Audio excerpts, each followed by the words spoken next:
Hello, fellow generals, and welcome back to our Warhammer 40k Battle Sector campaign. Welcome also to everyone who is enthusiastic about this genre now that the 11th edition is out. Well, looking at our campaign progress, it is safe to say that we are on a roll. We have four missions in a row without any units lost. And going into the next mission, we are um, looking to continue that. We are going in with some dreadnoughts and also our three ball predators that are doing a bunch of damage for us. They will be accompanied with two interceptors, and we're gonna fill up our units with one intercessor unit.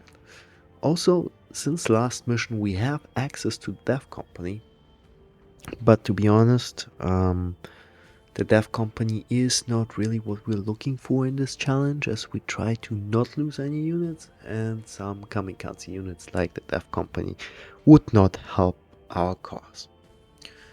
Saying that, looking at the map, it looks like the game wants us to go and move forwards towards this cliff, which is why there's not a real big strategy on how we're gonna proceed. Um, we will try to take out this exocrine as quickly as possible, since we know that those are our nemesis units that take out most of our units.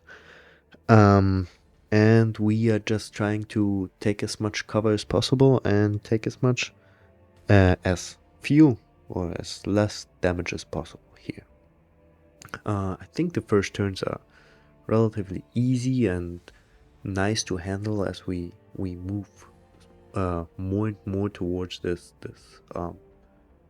kind of cave formation there. And as we go further and further down, it looks a little bit sketchy because we don't really have a lot of cover there to take. So I was concerned about our units, but everything worked out as long as we took our cover here. Saying that, we also get to see for the first time the main guy behind the scenes, which is the Hive Tyrant, which is the one boss to beat, I guess, in this campaign. And it turns out he would be one of our biggest nightmares in this mission, since he comes every once in a while and just poops on our troops with some of his damage.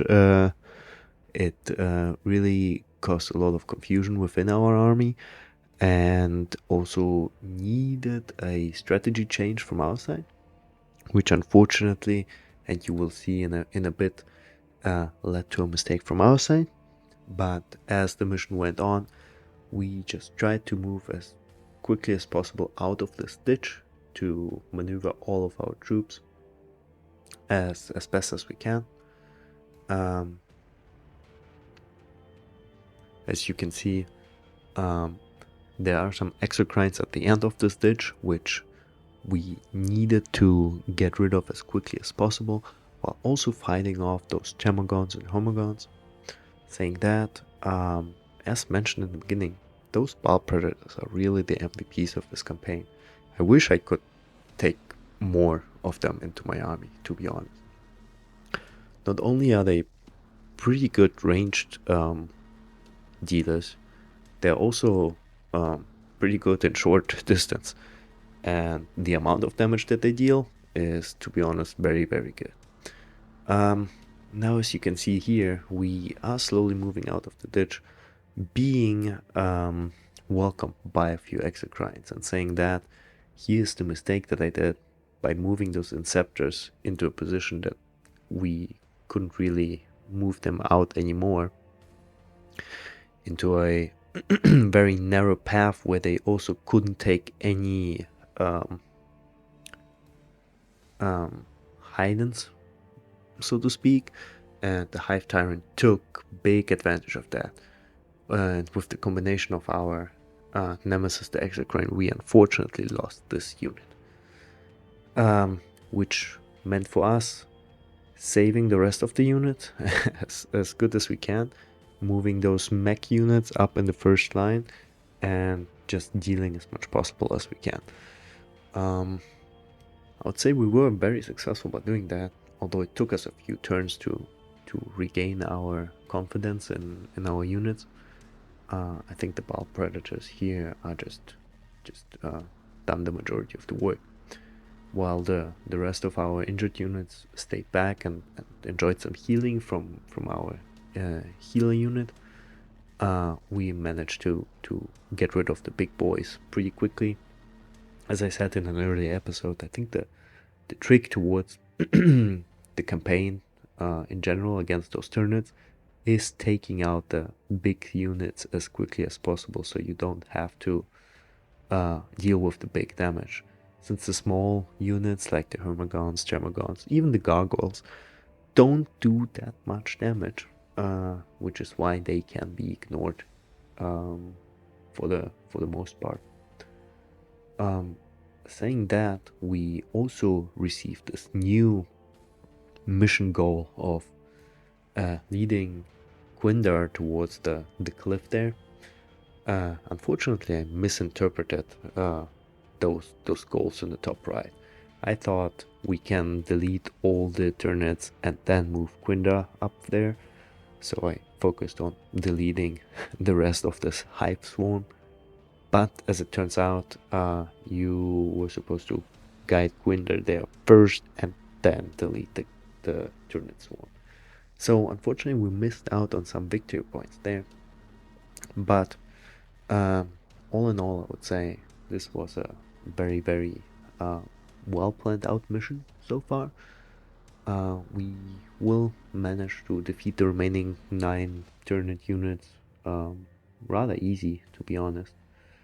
As you see here, our mech units are just doing the majority portion of the damage. And within the next few moves, we will have easy game and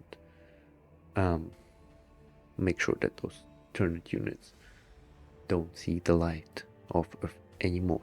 While we see the last few moves here, or the last few turns rather, set in this mission, I wanted to highlight also the damage done by our HQ units.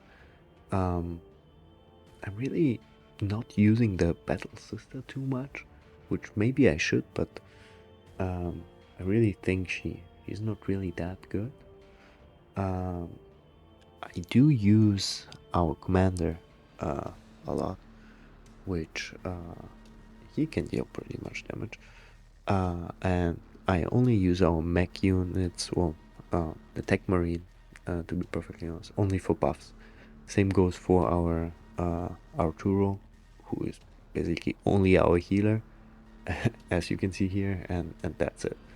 Like, we don't really use those units for much more than buffs, which I think is how they intended to be played. But hey, you live and you learn, right? As our aggressors take a few hits, I think this is the last turn. We defeat the last of these turnip warriors, making this mission another success. As I said before, unfortunately, we lost another unit, so no more continuation of the streak. But with 7 total units lost in 17 missions, I think that's a pretty good statistic in the second hardest difficulty level in this game. Well, with that being said, thank you very much for watching, and I hope to see you in the next mission. Goodbye.